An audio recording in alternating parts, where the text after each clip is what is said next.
안녕하세요, 준티입니다. 이번 영상에서는 우리 필라테스 강의를 이제 막 시작하려고 하시는 강사분들이나 시작한 지 얼마 안 되신 초보 강사들을 위한 영상입니다. 바로 시퀀스 쉽게 짜는 법을 알려드리려고 하는데요. 저도 초보 강사 시절에 이 시퀀스를 짜는 것에 대한 고민과 스트레스가 정말 많았었습니다. 이미 필라테스 강사분들께서는 각각 자신이 취득한 필라테스 협회에서 많이 배웠을 거고 또 연습했을 겁니다. 하지만 첫 수업이거나 수업한 지 얼마 안 되신 강사분들께서는 여전히 시간도 오래 걸리고 많이 어려우실 거예요. 저도 첫 수업을 나가기 위해 준비를 했던 과정이 아직도 생생한데요. 첫 수업을 준비하기 위해 무려 2주 동안 그 시퀀스를 짜고 또 고민하고 무슨 동작을 몇 번을 하고 몇 세트를 할지 노트에 다 적었던 기억이 납니다. 그리고 이미 수업을 시작한 뒤로도 몇 개월 동안은 계속 이 시퀀스를 짜는 것에 대한 스트레스를 꽤나 받았던 것 같습니다. 하지만 시간이 흐를수록 그것도 익숙해지고 이제 메모를 하거나 정리를 하지 않아도 될 정도로 준비를 하는 시간이 짧아집니다. 그렇다고 이제 뭐 대충 한다는 뜻은 아니고 이제 머릿속에 정리가 된다는 뜻이죠. 자, 서론이 길었습니다. 그러면 바로 시퀀스 쉽게 짜는 팁 알려드리도록 하겠습니다. 첫째, 우선 필라테스 수업은 기구 필라테스나 매트 소도구를 포함한 GX 프로그램에서 보통 50분가량 수업을 합니다. 보통 수업 시작하고 5분 그리고 끝나기 전 5분에는 가벼운 몸풀기 동작이나 스트레칭으로 워밍업과 쿨다운을 합니다. 그리고 그 중간에 있는 40분 동안 이제 본 운동을 하고요. 자, 그럼 워밍업과 쿨다운은 어떤 동작으로 해야 하는가? 자, 이렇게 생각하시면 쉽습니다. 우리 학생 시절에 체육 시간 있잖아요. 그러면 우리 옷을 갈아입고 운동장에 나가서 기다리죠. 그러다가 선생님이 오시면 가장 먼저 시키는 게 뭐죠? 네, 바로 몸풀기 운동입니다. 준비 운동 또는 뭐 어떤 학교에서는 국민체조를 시키기도 하죠. 바로 그게 워밍업입니다. 자, 필라테스도 똑같습니다. 필라테스 준비 운동이라고 해서 뭐 별다를 게 없어요. 흔히 아는 목, 어깨, 그리고 뭐 옆구리, 허리, 다리 스트레칭 등을 해주는 게 바로 워밍업이죠. 또는 가벼운 유산소 운동을 해준다거나, 그리고 마지막 쿨다운은 이제 몸을 식혀주기 위한 쿨다운입니다. 말 그대로 길게 늘려주는 스트레칭이나 이제 저 같은 경우에는 근막 이완을 이제 5분 동안 해줍니다. 둘째, 40분 본 운동은 이제 어떻게 짜야 하는가? 자, 이거는 이제 선생님들마다 특성이 다 있습니다. 어떤 선생님들께서는 그날 운동할 부위를 정해서 집중적으로 3세트씩 시퀀스를 짜는 분들도 계시고요.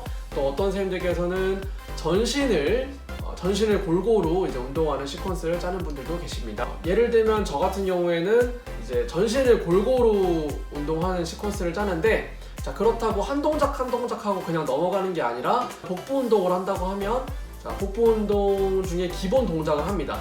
자, 그리고 거기서 파생된 응용 동작을 2단계 그리고 많으면 3단계까지 난이도를 올려가면서 동작을 진행하고, 그리고 이제 그거를 묶어서 그 세 동작을 묶어서 2세트 정도를 진행하고 그리고 다음 동작으로 넘어가는 편입니다. 자, 셋째, 자세의 흐름을 이용한 시퀀스를 짜야 합니다.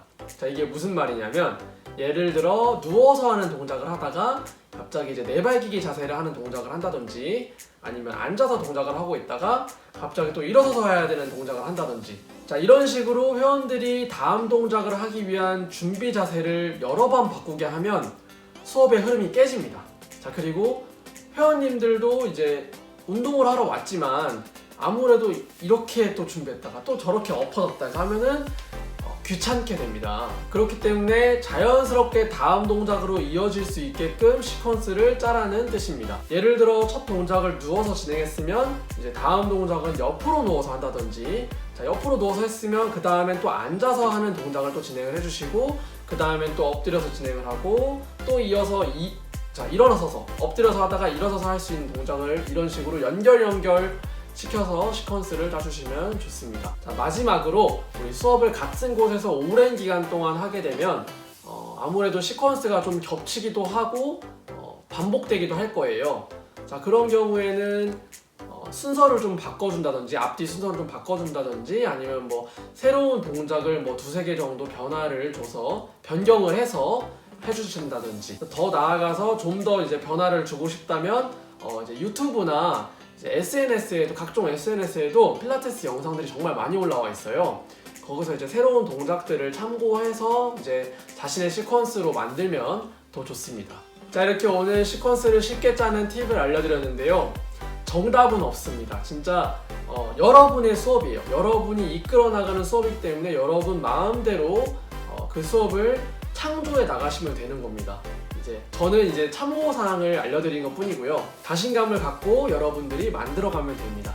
참고로 저도 이제 맨 처음 강의를 시작하기 전에 이제 저랑 같은 협회에서 먼저 자격증을 따신 다른 선생님의 수업을 2주 정도를 먼저 참여를 해봤어요. 어떻게 수업을 하시나 좀 보고 배우려고. 자, 그게 정말 큰 도움이 됐고 아예 이제 틀 자체도 없었는데 틀이 잡힌 거죠. 여러분들도 너무 스트레스 많이 받지 마시고 수업 많이 하시다 보면 점점 자신이 이제 느는 게 느껴지실 겁니다.